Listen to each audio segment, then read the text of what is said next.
GKFX Prime presents the Market Analysis Webinar. Hello traders, welcome back. Yes, it's that time of the week, another weekly analysis video. My name is Dimo. Hope you had a good weekend and your last week of trading went well. It was all fruitful for you. Hopefully you made use of all the setups that we went through together. If you have, comment down below, put a comment of what happened and where you profited or where you went wrong, or if anything happened to you emotionally, psychologically. Always good to hear a little bit of feedback. So let me know how it's going and we can interact as well. So as always, I'm going to have a look at a few more setups for this week. So let's just get to it. And we will see what is the market, what we've got in the market for this week. Right then, as always, I'm going to start with the economic calendar. Let's have a look at what we've got for this week. So Monday, nothing there. Usually Monday is quiet anyway. Tuesday, we have from Australia, we have a speech from the central bank. So that would be one to look out for. And then a little bit of a smaller bit of news. We've got retail sales from Canada. Wednesday, then we get into it. We've got a speech and the manufacturing PMI data on the euro.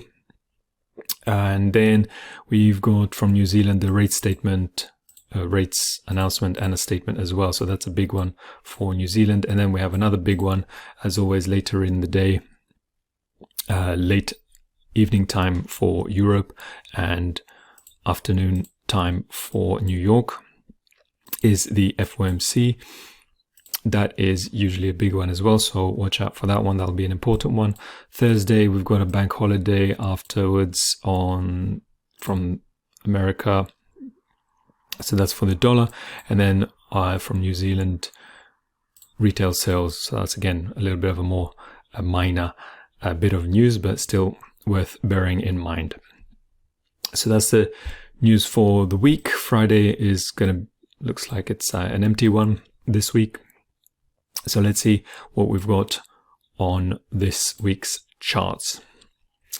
Okay, so let's have a look again at what we had last week, where we went to, where we're at right now, get a bit of context, and let's see how the market is flowing so that we can plan this week's trades and this week's ideas.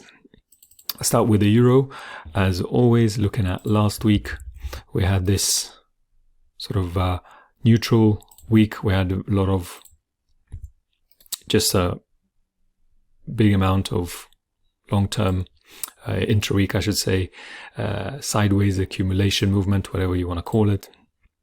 And the market just got stuck in this range. So as last week's idea was not achieved, we just had a range movement, then I'm going to stick with that idea now. So the idea here is the same as before, coming down, getting a bit of price before continuing to the upside. I'm expecting some more bearishness, more weakness on the dollar, as we had from 2 weeks ago, looking for the continuation of that. And then with that, the currencies linked to the dollar, expecting them to be bullish. So that's euro dollar bullish. The buy idea here, let's see how this level here is going to react. And then the next one down, if there is no reaction, will be here, which would be an even better price to look out for. So let's see what happens. This is a shorter move, about 50 pips away. And then we have this one, which is about 170 pips away in this area. Of course, favoring this area because we've got a higher risk to reward and a higher probability when the market pulls back even further. So once that happens, this will be the next level I'm looking for, which is about 300 pips away. So a fair distance and should be a nice trade to watch out for. So that's euro dollar. Let me look quickly at euro CAD here next. Last week I was looking for more bullishness to go into this next level, which we have achieved. And just for reference, you can see again, so we didn't quite get that nice juicier lower price, but the market did move higher and went into this level. So now that we've reached the target, what I'm going to do is I'm just going to leave this one alone and then wait for more price action, a bit more clarity on what's going on before looking at the next level up here. So we're kind of in between, we're neither here nor there. We've got a bit of consolidation here. You may want to call it some people call it a pennant, but either way, it's a kind of consolidation. So I'm going to leave this one alone. Let's remove this and look at the others. So euro dollar, let's look at another major one. Let's go to dollar CAD. Dollar CAD, similar scenario, isn't it? Just the opposite direction. So I was looking at this area to trade into. That didn't happen. The week was ranging. As you can see here, there's a little bit of bullishness. Looking on the 4 hour, you can see just a little bit of bullishness with higher highs and higher lows, but not pulled back enough into the zone that we were interested in. We kind of are still below it. So next week, or I should say this week, looking for that to happen, and then let's see what happens at this level, perhaps on FOMC Wednesday, and then maybe a reaction. Let's see how it goes. A nice pullback. The deeper the retracement, the more interesting it'll get. So it's still the same idea, breaking into these lows and then into this level right here, 1.312. And after that, we'll see what happens. The next level will be down here at 1.295. Okay, so that is the dollar CAD idea. Next, I'm going to look at pound Swiss. Let's look at the minor pairs. So here's that idea from last week. Looking at the weekly, expecting this area to hold, and we got a nice reaction and continuation bullishness there. So here's that 4 hour. It happened right at the beginning of the week. Slightly unexpected for a Monday, but yeah, the market will tend to surprise you. So here we go. We had that nice bullish move away. Then a few days later, if I go to the 1 hour, we had that retracement, and then again we continued on to the upside as expected. A bit of a retracement here, and then back into that bullishness. So again, next week, what to look for? Well, I'm going to look for that continuation into this level up here. So let me delete these for a moment. So where to look for at the next possible entry? Well, if I look at some obvious zones, one obvious zone is here. So a pullback into this level and then continuation to the upside will be interesting. A break of this level down here would invalidate this idea. So if we head lower, then I would have to scrap this idea and just reevaluate the situation. And I certainly will ignore this whole idea of bullishness if we breach this low down here at 1.11. So that will be several structural levels broken and then lower lows created, and all of these swings will be taken out. So that's the idea for the pound Swiss going higher. If you can see, here's the daily. This would be a swing and continuing to the upside to this obvious high up here. Right, so that is the pound Swiss. Right then, next one, let's go to another minor pair. Hopefully you're with me. If not, pause the video and have a look into your chart with your analysis, your drawings, and see how that matches up. So if you need to pause the video and come back later. I'm going to move on to Euro New Zealand now. Another minor pair. Again, let's look at the weekly. So on the weekly, I was expecting more downward momentum. what we had on the weekly is a lot of volatility, a lot more than expected. I personally got stopped out here on this one. This was the level I was looking at, and we actually breached that level, breached here, went higher, and then collapsed again.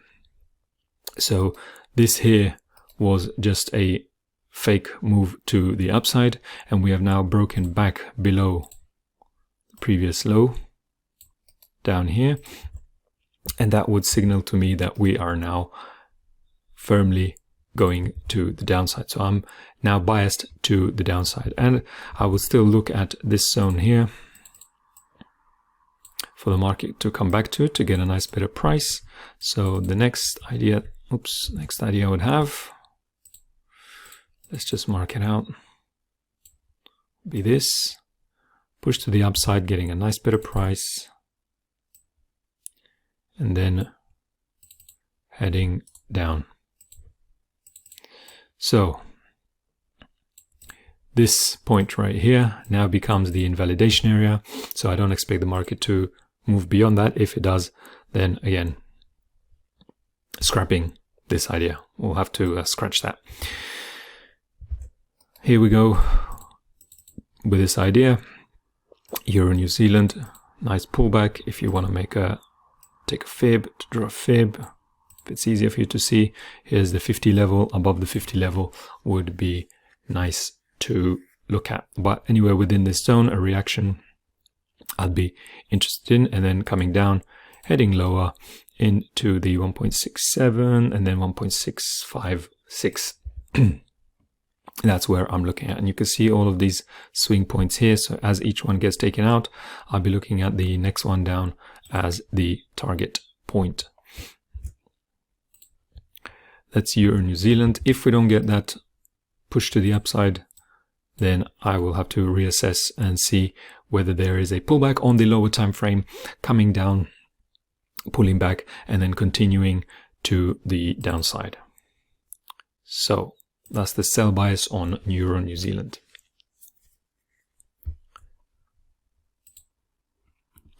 Let me go to the next one. Let's go to gold.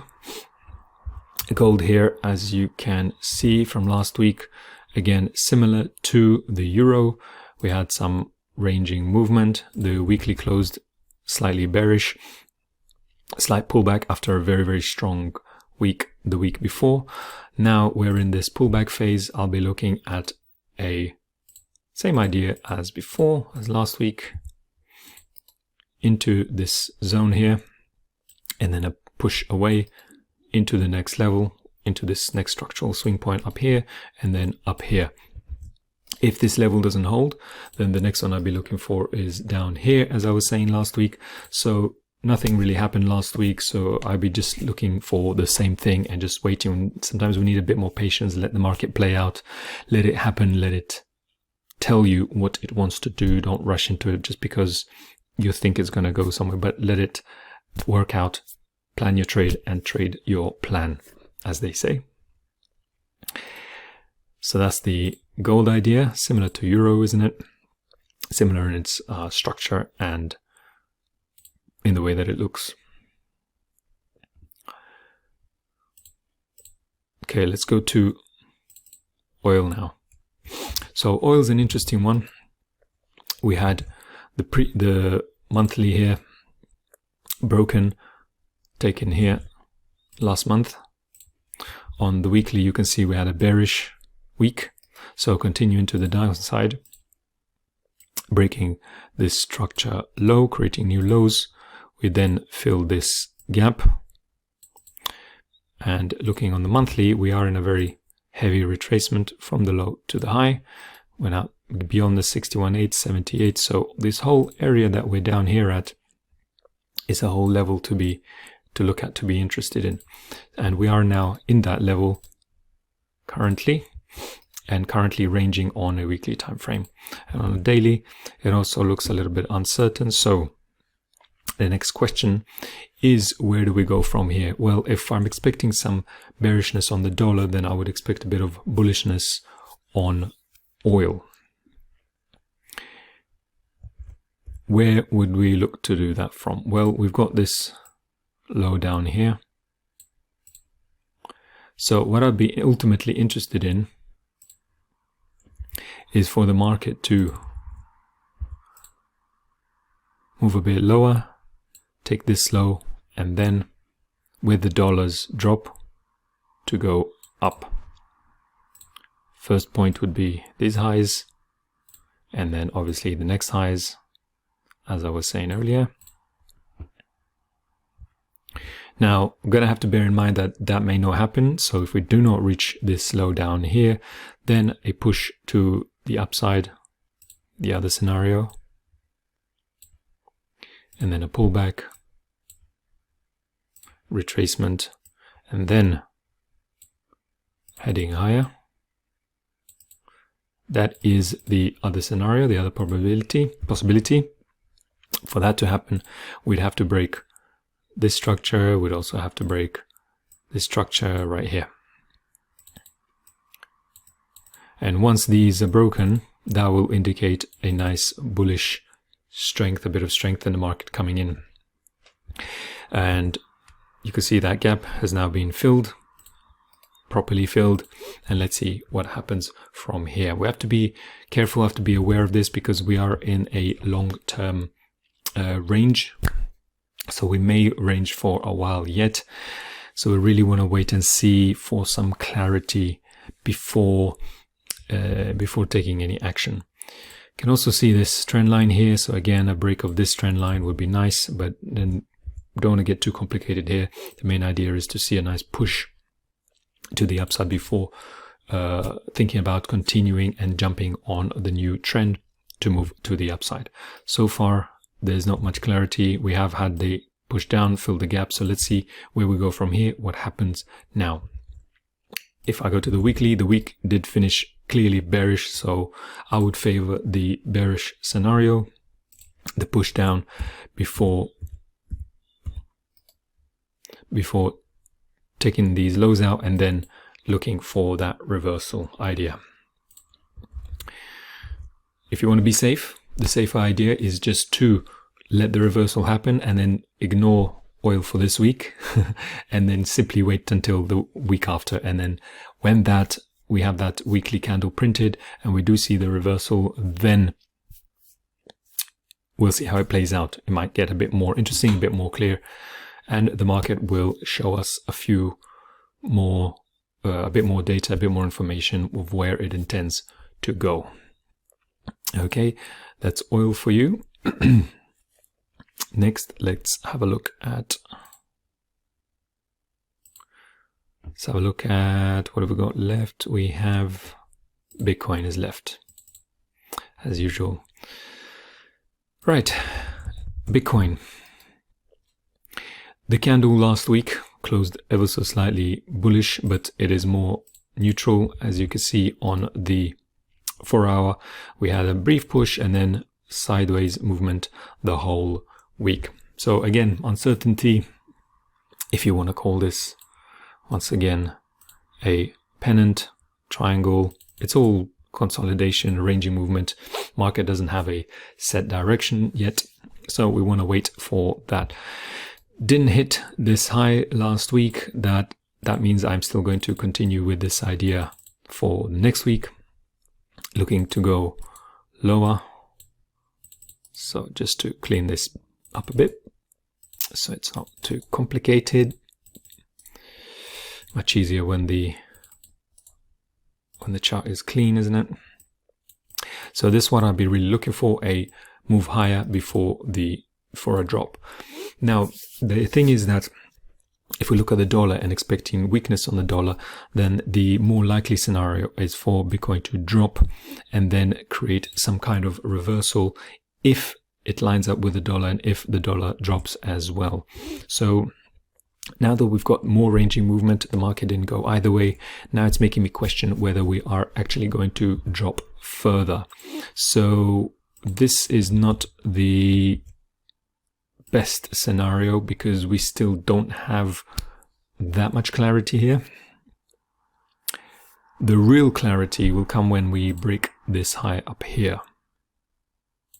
So I already drew a level here. So this high up here, once it's broken, then we have definite bullishness, but that is some quite some distance away.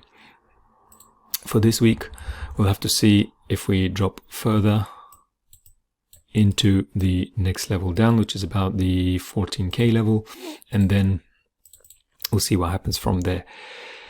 At the moment, I'm going to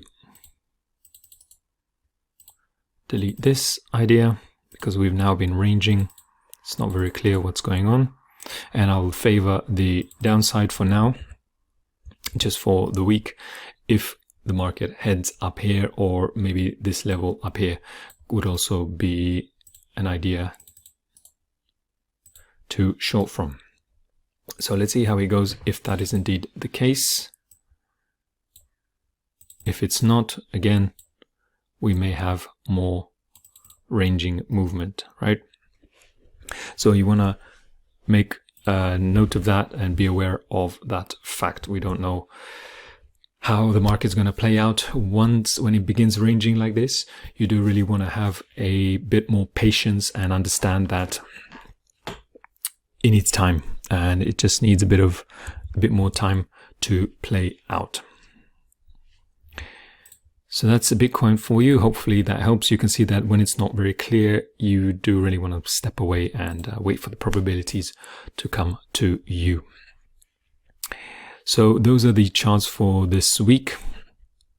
And yeah, hope that helps you, and choose carefully, manage your risk as always, and I will see you next week for some more charts. Thanks very much for joining me. As always, comment and press like, and then place your setups, share your setups. If you've got something, or you've got a simple question on one of these charts, ask your question, share your idea. If you have a link to your chart, will be even better, screenshot, then we can look at it. So thank you very much for watching, for being here with me this week. I'll see you next week as always. My name is Dima. Thanks very much, and good luck in your trading week. All right, bye for now, guys.